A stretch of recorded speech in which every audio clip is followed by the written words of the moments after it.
Hi and welcome to all the racing enthusiasts around the globe joining us for this pre-recorded show, which is recorded early doors on Monday morning for the meeting on Tuesday the 14th of November, where racing takes place at Hollywoodbets Durbanville. Joining me on the line is none other than Graham Hawkins. So let's introduce Graham Hawkins and see how he's doing. Graham, firstly, how's things doing your side of the world, and looking forward to a trappy card?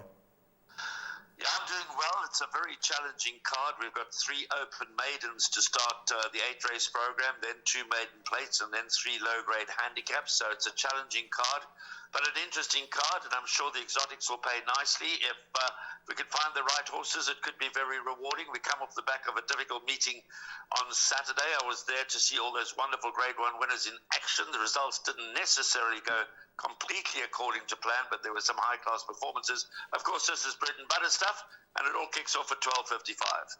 There we go, 12:55, and in the hot seat, none other than Graham Hawkins, who'll be guiding us through the card, and then it's up to the horses to play their part. So let's get straight into the first race. 12:55 over 1,250 meters, and having a look at the first race, it will be the opening leg of the bipot. They've priced up number 10, Unicorn Alert, from the Justin Snaith team as the 18-10 favourite, but I see has shortened now 15-10, and that's allowed number 5, Sex Bomb, to drift out 33-10. Now, Graham, let's firstly touch on Sex Bomb. As you mentioned, very well related. What's now New Pussycat, Fast and Famous, a son of Zophany, and we all know Tom Jones, he had the Sex Bomb about him. Yeah, and of course that's where the name comes, very cleverly named. The Damn What's New Pussycat was also a big hit for Tom Jones. This is an Irish-bred son of Zophany, very well related. Bred to Southern Hemisphere time, so that's important to note. A genuine 3-year-old. He was foaled on the 12th of November. They do expect a nice run, and they're not overly bullish, but this is not a deep field. And if number 5, Sex Bomb's got any kind of ability, he could make a winning debut. Certainly one that has to be included in the bipod if you're not going to bank a number 10, Unicorn Alert. Unicorn Alert certainly got the best form. Tyrion Lannister runs with a chance later in this card. If it wasn't for the draw, he's drawn 10 out of 10. If it wasn't for that draw, then I suspect that Unicorn Alert might have been a little shorter in the market. But as you say, there is money coming for him. Simply Beautiful, Tsunami Warning, Tambourine Man, they have lesser chances. But I'd be surprised if number 10, Unicorn Alert, didn't at least run into the first 2. As we've said, the interesting runner is number 5, Sex Bomb. Well, keep a close eye on the betting. There's one roughie that I'd like to throw in at around 33-1 and 40-1, and that's number 4, Williams Legacy. I see they're dropping this individual back down to the 1250, so dropping in distance. Has shown speed in the past. Maybe one for the larger quartets, Graham, at a huge price? Absolutely. He's got 52.5 on its back, and you know these open maidens, those that are carrying no weight, doesn't necessarily have the form. That's why they're carrying the low weight, and they can suddenly pop up at the back end of trifectas and quartets on form. As you say, it's shown some pace. The form is not good, but that's what these open maidens are there for, to give these horses a bit of a chance of finding some money, and could end up in the back end of trifectas, quartets, but hard-pressed to make him a winning selection. Moving on to race number 2, which will be run over the trip of 1,400 meters. And Graham has suggested his bet of choice, which will be a place accumulator on the day, which commences in the second race at 13:30. You've gone with 2 runners here, numbers 2 and 8. Looking at number 2 in the bag, that last run, very commendable from the draw. And when you look at the draw swing around, a lot in the favor of this individual. Graham? Absolutely, nicely bred, improving with every run. Again, he was behind Nordic Chief last time out, and Nordic Chief runs later in the same race as Tyrion Lannister. I fancy both Tyrion Lannister and Nordic Chief to go well in the last race. So in the bag is doing everything right. As you say, he was drawn just about worst of all last time out and was used up quite early in the race. He comes out of gate number 2, so he should get the run of the race. Again, the favourite is drawn worst of all. That's Iguguletu. That ran second behind Tyrion Lannister, so it's going to be interesting to see how Unicorn Alert goes in the first race, because that ran third behind Tyrion Lannister. Iguguletu ran second behind Tyrion Lannister. So if Unicorn Alert wins, then clearly that enhances the chances of Iguguletu. So yes, I'm happy with the two horses in the place accumulator. I think they should both finish in the first three. I'm expecting us to double up. Quite a King, of course, a very expensive son of Vercingetorix. Much better run last time, but in a very moderate lineup. Equipment change does get blinkers. So blinkers, that's a late declaration going to number 6, Quite a King. Could show further improvement. Of course, Touchdown is coming along the right way. He's a brother to linebacker, a half-brother to linebacker. So further improvement likely. Richard Faree, a significant jockey booking. That's certainly one for trifectas and quartets. But I would be surprised if the winner didn't come from one of Iguguletu and in the bag. And as you say, the draw could swing matters in the way of in the bag, although Iguguletu has the best fall. There we go. Iguguletu is currently trading at around 16 to 10. Does shoulder the 61 kilograms, so keep a close eye on that. Whereas number 2 in the bag, 56.5. So keep a close eye on the weights there, and there's not too much to choose on the betting front there. Let's move on to the third race, which will be run over a distance of 1,400 meters. 14:05 is the off time.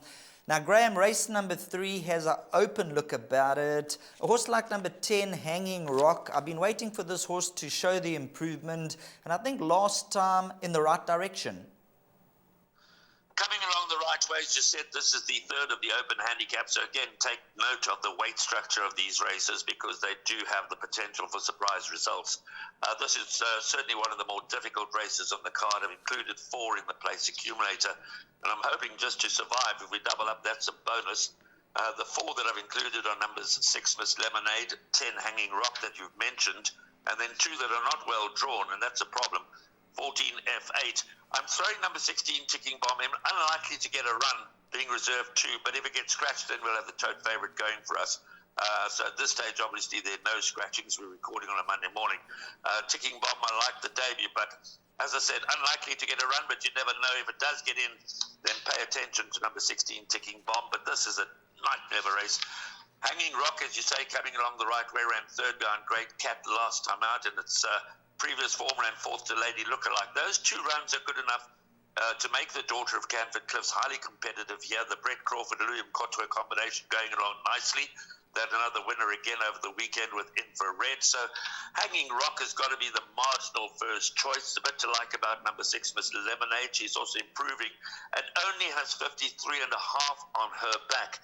WSB can improve. Rocking Peony can improve. F8, Richard Faree's mount. He's drawn widest of all.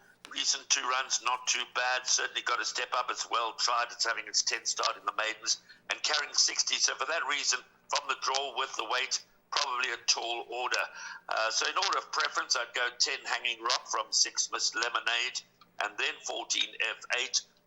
1 Cabaret doesn't have the pace that its pedigree suggests it should have, but could show sudden improvement jumping out of gate 1. So if you're looking for a complete roughie to throw into your trifectas and quartets, Palisandium Cordy teams up with Glenn Kotz in the stable, had 2 winners over the weekend, 2 very important winners. And Bingma Oratorio out of Val de Ra, you would expect some improvement to come from number 1 Cabaret. But it's not an easy race, this, and any kind of result can be expected. I've gone with the 4 horses, including the likely scratching reserve 2, number 16 Ticking Bomb. But if you want to add more, by all means do so. I'm just hoping to survive. Go survival of the fittest, so go numbers, put in as many as you can afford, and hopefully later on you can find a few bankers, which Graham has, and we'll get to those in a moment. Moving on to the next race, which will be race number 4 over 1,800 meters. Graham's gone with horses 9 and 10 in his place accumulator. And I think, Graham, this is one of the maiden races that I'll really be looking forward to, because when you look at these horses, number 8, Jovial's last run, a cracker. Fly Futura, decent second behind Prime Venture, so Jovial and Fly Futura. And then you got number 10, Call to Unite. It's quite interesting, Fly Futura, they started off over the 1,600, second time showed the improvement. And this is a horse who obviously has been looking for ground from day 1. Yes, absolutely. And of course, after 3 open maidens, we now have a maiden plate where they carry the set weights. Fly Futura, as you mentioned, finished marginally in front of Jovial last time out. Jovial, that was his 4th start. That was Fly Futura's 2nd start. I'm expecting Fly Futura to confirm the form over Jovial, maybe not by much, but like you, I do like the way that Fly Futura is improving. And the fact that it's now going 1,800 meters will also be in its favor. So of those two, I certainly prefer number 9, Fly Futura, but healthy respect, of course, for number 10, Call to Unite. Out of that wonderful classic winner, Siren's Call to Unite, only had the 2 starts. 3rd behind Raf's Rocket on debut over 12.50. 2nd behind Willie John over 1,600 last time, when also drawn a little wide and had to go forward. Again, Call to Unite's got a bit of a wide draw to overcome.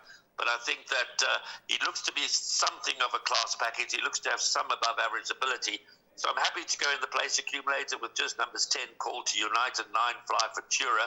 Obviously, Jovial's got a money chance. You've got to say that. Number 2, Explosive Speed, seems well held by Call to Unite, even though Explosive Speed has got the better of the draw. And then again, Reserve 2, Marshall Field, not likely to get a run, but has some form as being costly to follow. If it indeed gets a run, then that's got to be considered for trifectas and quartets. And so that's the short list. But I'm expecting Call to Unite and Fly Futura to both be involved. Fly Futura might well improve sufficiently to get the measure of Call to Unite, but I expect the winner to come from one of these two. And in this leg of the jackpot and the pick 6, I would take my chances by just including those two and hoping that the winner comes from one of them. So there we go. One of those 2 runners hopefully will come through and do the business as we move on to race number 5. 1,800 meters is the distance. They are betting 5 to 1 the field. Number 5, Sansa Stark, 5 to 1. Number 7, Ice Rain. And number 8, also at 5 to 1. Number 3, Analytic is 6 to 1, with number 4, Eternal Optimist. And then 7 to 1 about number 1, Family Power. Graham, when you look at race number 5, it's one of those races where you can almost close your eyes and throw a dart and hope you hit the right number. Well, this is the maiden plate for Phillies Mares over 1,800 meters, and as you said, they're betting 5 to 1 the field. That doesn't often happen in a set weight maiden race. There's normally 1 or 2 that stand out and are shorter in the market. This is a race that brings 2 form lines together. The Pineapple Mint Green form line of the 24th of October, when Sansa Stark finished ahead of Ice Rain and Wagug, and on the same day, over this distance, the Enchanting Choice form line, where Family Power finished ahead of Analytic and English Mistress. So which is the stronger of the 2 form lines? That's difficult to say. At least the Enchanting Choice form line was over this distance, whereas the Pineapple Mint Green form line was over 1,400 meters. And for that reason, I think there's a lot of value about number 1, Family Power, drawn in pole position around 7-8 to 1, showed the expected improvement going the extra ground, has the course and distance experience. And I'm expecting Family Power to again finish ahead of those that were behind her when they raced behind Enchanting Choice. So I think there's a bit of value to be had there. But as you said, this is wide open. I've got numbers 1, 3, and 5 in the place accumulator, including Analytic, who is the mount of Raymond Danielson for Glenn Cotson. Sansa Stark, Richard Ferree, and Pitt Buerter, they do well when they team up together. Ice Rain, you could add to that list. Passion Doll, stable companion to Analytic, has decent form. Wagug has now had 2 starts in the Western Cape and could start to improve and will need to improve on that distant 4th behind Pineapple Mint Green, but might appreciate going the 1,800 meters, which is the daughter of Rafif out of a mare by Dynasty. That is the one that can improve significantly over this ground. So it's not an easy race. As far as the jackpot and the pick 6 is concerned, you've got to go wide. For me, the value in the race is 1, Family Power. She's gone the track in the trip and she's drawn in gate 1. So I'm happy to suggest her as an each-way play, but not with a great deal of confidence. Race number 6, number 2, You Win Again, has attracted some anti-post support. Having a look at this individual, 5 to 1 down, 4 to 1 in the early exchanges. And being a 4-year-old daughter of Twice Over, off that rating, that could just stand this individual in real good stead. Graham? Must be one of those that go onto your short list. Number 2, You Win Again, was a decent post-maiden run. I've suggested number 2, You Win Again, as a place accumulator banker. I've tried to keep the cost down to 144 Rand, as you'll see later on. I'm bankering You Win Again and Nordic Chief in the last. She's not a nap selection as far as the jackpot and the pick six is concerned, though. Number 4, Rani of John Z, is an interesting runner for Gareth Van Sale. Had its first 2 starts in KwaZulu-Natal, winning second up, beating Fairy Trip. That was a modest lineup. She's also finding betting support. She's top of the boards, number 4, Rani of John Z, and clearly one to respect, but I fancy that maybe number 2, You Win Again, will just have a measure. The scratching here is number 5, Cram Relay. That came out this morning, so Richard Fareed is without a mount at this stage. Mighty Mac, the form is good enough to be competitive here, does have 61.5 to shoulder from a slightly awkward draw. Shifting Path is drawn one outside of that, and also has some form to recommend, and is probably ideally course and distance suited. So it's not a deep field. Mr. Frosty, Fly to Rio, these could surprise. But my first choice is number 2, You Win Again. I'm happy to go with the place accumulator banker with the daughter of Twice Over, but I guess for the pick 6, you might have to consider number 4, Rani of John Z, because the daughter of Vercingetorix could have plenty of scope for improvement. And you might also want to throw in Mighty Mac, Elder DeMeo riding for Paul Reeves. 100%. That's race number 6. Number 1, Mr. Frosty, from 7 to 1 has shortened 5 to 1, and with just 52 kilograms in the best of the draw, I think this horse is a huge runner. Number 1, Mr. Frosty, although he is very low in confidence. It's been 888 days, but Christmas is just around the corner, and now maybe it's time to pay back the punters and also the connections on a lighter note. As we step on the gas to race number 7, Graham, you gone with numbers 1, 5 and 6 as far as the place accumulator goes. Let's kick off with Red Palace from the Candice Bass Robinson stable. Now, just having a look at the card, as is the norm, I think Justin sends out, Justin Snaith's team, 14 runners, and the Robinson stable send out 12 runners on the day. So they've come with numbers, and Red Palace has been impressive in her victories to date. Very impressive, and she's been considered to have a go in the World Sports Betting Fillies Guineas Grade 1 on the 2nd of December. I guess how she runs on Tuesday is going to determine whether she makes the cut for that race, but clearly she's held in very high regard. I chatted to Candice Bass Robinson yesterday, and Red Palace, this is a hard race though. This may be a Class 4 handicap, but there's some very talented and promising 3-year-old fillies, and she's got 61.5 to shoulder. She's been dominant in her 2 victories. She's drawn in pole position. She's finding betting support. She's clearly well regarded and got a bit of quality and class about her. But weight can be a great leveler, and for that reason, there are other 3-year-old fillies that you might want to consider. Number 2, Among the Clouds, not a bad post-maiden effort. The form has not been frank, but she receives 5.5 kilograms from Red Palace, which is a fair chunk of weight. I like the way Mia's Harper's going about her business. Good run behind Lady Lookalike last time out. It looks as if she'll appreciate the step up to 1400 again, and was running off a race very well last time out, and she receives 4.5 kilograms from Red Palace. Of the older horses, you've got to respect number 6, Little Miss Peck, because her form is solid. Then Summer Lily has had one start this season when running 3rd to Royals.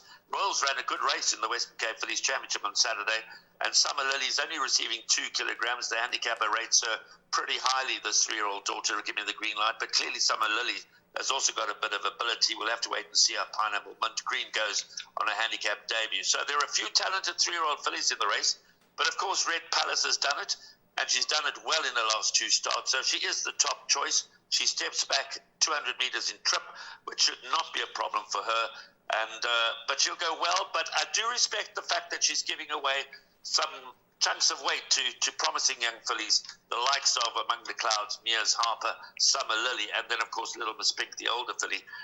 So it should be competitive. It's a handicap, and that should bring them much closer together. But one thing you know, that Red Palace is going to be looking for the early lead and be looking to dominate from start to finish, so she'll have every chance. Talking about Red Palace, the punters have gotten in early from around 18 to 10, has shortened down 15 to 10. So there is money early for number 1, Red Palace. Race number 8, due off at 1700 hours. Hollywoodbets Bright Future, Class 4, and this will be run over 1400 meters.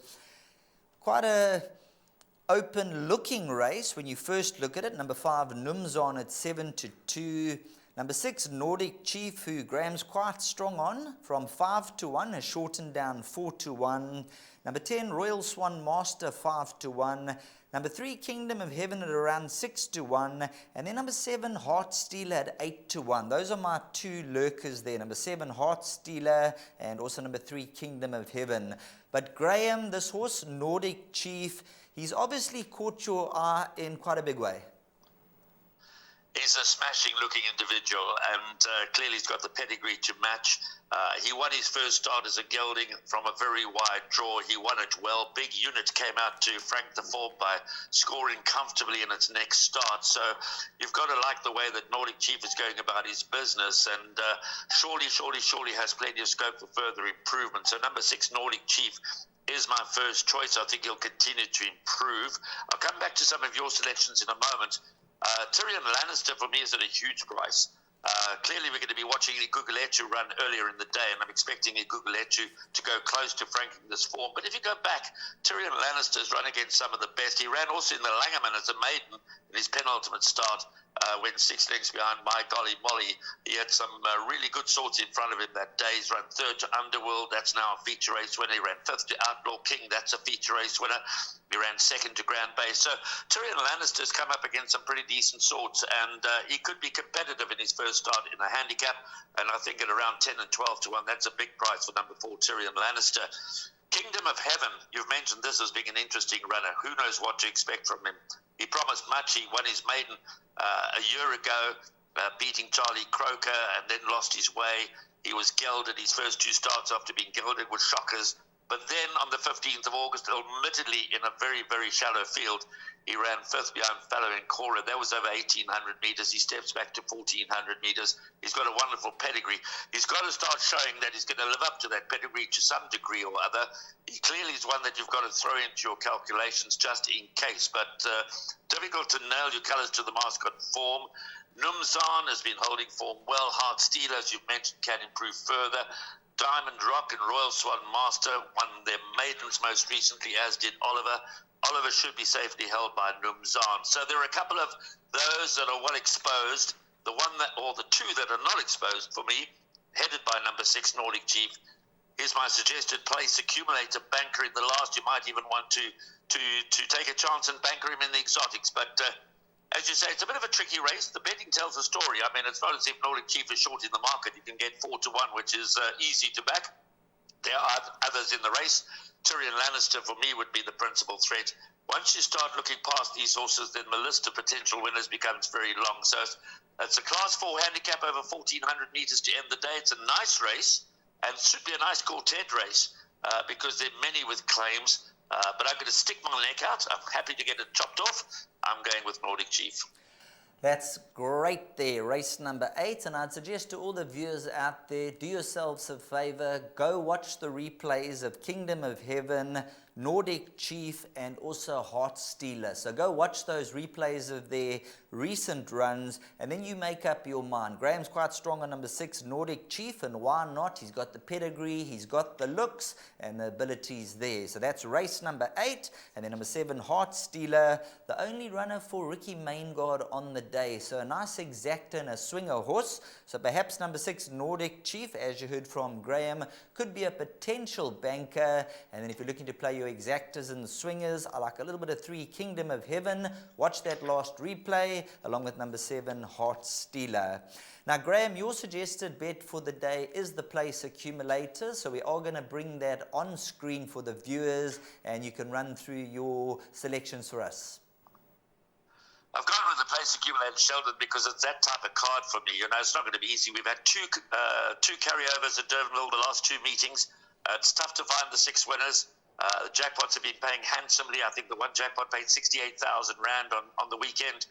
This race meeting is bread and butter stuff, as we've said, with 3 open maidens, 2 maiden plates, and 3 handicaps. So the place accumulator strikes me as being the right sort of bet to have a go at. In the first leg, I'm including numbers 2 in the bag and number 8, Iguguletu. The second leg is pretty wide and pretty open, 6, 10, 14, and 16. You may want to throw in a few more than those. I'm just hoping to survive there. The next leg, numbers 9, Fly Futura and Call to Unite. That's in the third leg. The fourth leg, another trappy race. going with number 1, Family Power, number 3, Analytic, and number 5, Sam's a Stark. But you've also got to consider number 7, Ice Rain, and 8, Passion Doll. Those definitely have chances. I thought Family Power might be quite a nice each-way bet in the race. Then I'm taking my chances. Bank number 2, You Win Again. In the 5th leg, numbers 1, 5, and 6, Red Palace, Mia's Harper, and Little Miss Pink. In the penultimate leg, maybe Red Palace is a banker, but as I said, it's a competitive handicap. She's giving away a lot of weight. And the last leg, I'm taking my chances with number 6, Nordic Chief. So it's the bones of a place accumulator perm. Feel free to add, if you're not in the same camp as me as the bankers, if you're going to add 1 to You Win Again, that I would add number 4, Rani of Janzi. And if you're going to add 1 in the last leg, I would add number 4, Tyrion of Lannister. But you've mentioned a few others as well. So it's a trappy card, interesting card, but there's money to be made. Well, thanks very much, Graham. As is the norm, we always appreciate the input you put in. Take care, be safe, and we'll catch you at the races. Thanks, Sheldon. Go well, eh? Thanks very much to Graham Hawkins on the line. As you've heard, a very trappy card, so choose your bets, get your selections, go through the form lines, watch some replays, and at the end of the day, you be the judge. Graham's given his selections. I've thrown a few horses that I think can run some big races, but really looking forward to the meeting, and hopefully all goes according to the script.